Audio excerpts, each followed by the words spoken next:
So one strength of the political science program at Dordt is that we have a broad perspective, and that's something that encompasses, it isn't just one particular ideology or political party.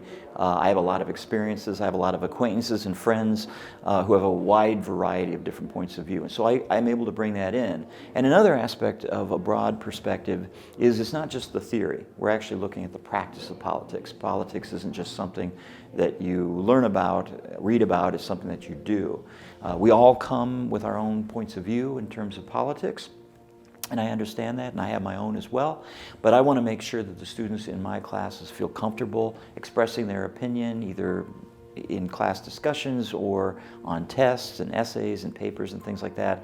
We can go to one place that we all agree has authority, and that's the Word of God. And so that is foundational for me. It's foundational for our program in political science, and that comes up, it's really woven throughout. Last semester I had medieval political thought, and so we talked about a lot of Christian philosophers and how they related their faith to politics and how we experience that today, because a lot of those ideas we still hold, we just don't really realize where they came from.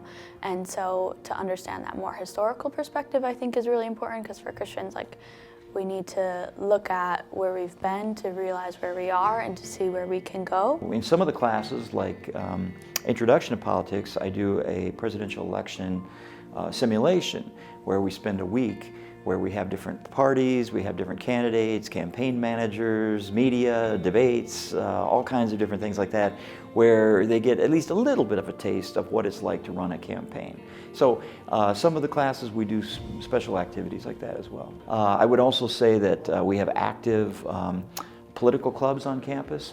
The last years that I've been here, we've had a very active Republican, and we've had a Democratic club as well, where students can participate and plug in and be involved in real-world politics. And then I guess the last thing I'd say is, you mentioned Randy Feinster, who has taught with our program in the past, who's now in Washington as a member of the U.S. House of Representatives.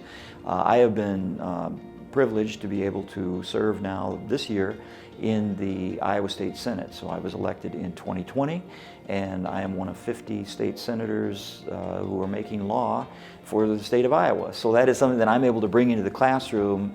The textbook might say this, but what I'm seeing up close and personal when it comes to actually doing politics and making laws is this. So for the major, we're required to have an internship credit to graduate, and which I think is really cool that they just require that, because then it makes you get into the real world. And so this summer I'll actually be in Washington, D.C., and I'll be working for the Center for Public Justice, which is a nonpartisan Christian policy think tank.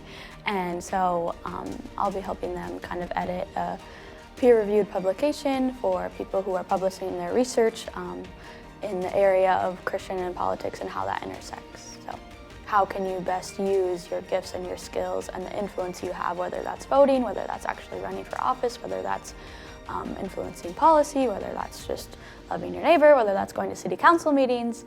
There's a lot of different ways that you can use politics to affect change, and I think that comes across a lot in our classes.